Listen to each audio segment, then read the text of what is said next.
more we examine the quality of these candidates from top to bottom, the more likely we end up with fewer Christine O'Donnells and more Rand Paul, and more Rand Paul, and more Rand Paul. Taking you on a deep state safari, one story at a time, you're watching AMTV News.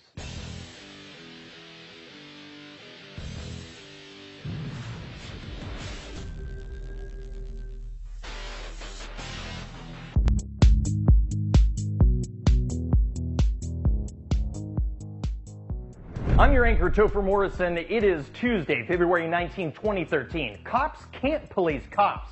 It's time to outsource internal affairs. Writing for the Washington Post, Sunil Dutta is an officer with the Los Angeles Police Department. The views expressed here do not represent the LAPD. Christopher Dorner, the former LA police officer who, in a perverted mission of abject vengeance after being fired by the LAPD, allegedly killed 2 civilians and 2 officers. We all know by now he was burnt to a crisp, possibly still alive after San Bernardino Police Department launched pyrotechnic tear gas canisters, also known as, these could probably be called incendiary devices, into his cabin after allegedly suffering a self-inflicted gunshot wound. Whether or not he was dying or already dead when he was being burned is still left up to much debate. Before his wild rampage across Southern California, he told the world, "I know I will be vilified by the LAPD and the media," Dorner wrote in an online manifesto. "Unfortunately, this is a necessary evil that I do not enjoy but must partake and complete for substantial change to occur within the LAPD and reclaim my name." What name he was actually trying to reclaim, I think, is beyond my reach of comprehension, but I am pretty sure it's not a name little Christopher Dorner was hoping for when he wanted to become an LA Police Department officer. The LAPD has spent the last decade remaking itself. Even past detractors admit that the LAPD has changed since the early 1990s, but people still associate the department with the events of 20 years ago. The acquittal of officers accused of beating Rodney King, the subsequent LA riots, the Rampart scandal, and the resignation of Chief Daryl Gates. Even recently, dozens of officers have $1 million plus verdicts in lawsuits claiming harassment, discrimination, and retaliation. African-American officers, including some supervisors Dutta has spoken with, say in private that they don't feel like they are part of the system and don't trust it. He's been a real-life superhero to many people, Columbia University professor Mark Lamont Hill told CNN. People aren't rooting for him to kill innocent people, they're rooting for someone who has been wronged to get kind of a revenge against the system. It is almost like watching Django Unchained in real life. Oh, LA. There you go again, blending fact with fiction like James Holmes in a movie theater. The trust in LA is burning at both ends. We know that. It's the same thing happening across the country. Officers asked Dutta, "Who are you going to burn today?" when he was operating as an officer within internal affairs. Officers are notoriously skeptical about internal affairs witch hunts attempting to satisfy bureaucratic or political overlords, aren't we all? Alternatively, the public is skeptical about the same agency, but for different reasons. Dutta writes, "If an officer is exonerated, the community often believes the malfeasance is being covered up. Police serve the community. Any concerns about their integrity must be transparently, expeditiously, and judiciously resolved." He says, relying on cops to police cops is neither sufficient, efficient, nor confidence-inspiring. The solution?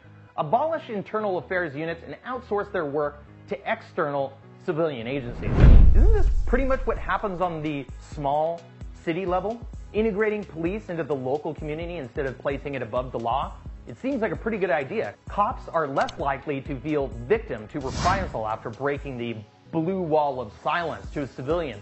And the community has a transparent interface with those who police their streets. And then Dutta hits the nail right on the head. I'm so happy he's the LAPD.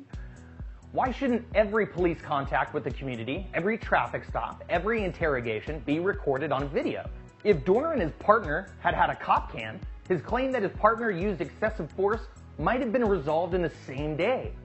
There's just no excuse for not recording police contacts with the public. It's like a breath of fresh air, because from the TSA to jurisdictions around the country, the public has been harassed over our rights to film law enforcement, and some have even been threatened with life imprisonment.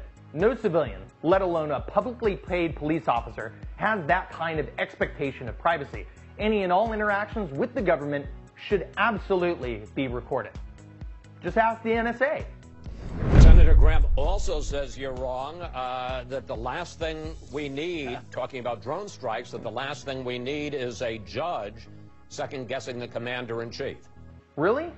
It was funny. I covered the fact that U.S. citizens could be targeted by drones after being deemed enemy combatants. I reported the term enemy combatants is becoming expansive and often posthumously in order to mitigate the number of civilian casualties forced to be recorded on government books. But many criticized me that this was only foreign attacks against U.S. civilians. In other words, U.S. strikes against U.S. civilians, but not on domestic soil. The problem is that the Pentagon is waging four-dimensional warfare on its expansive definition of a battlefield against its enemies, foreign and domestic. And President Barack Obama won't answer a vital question. Well, I think we need to make the question a little more precise. What I'm asking is about drone strikes on Americans on American soil.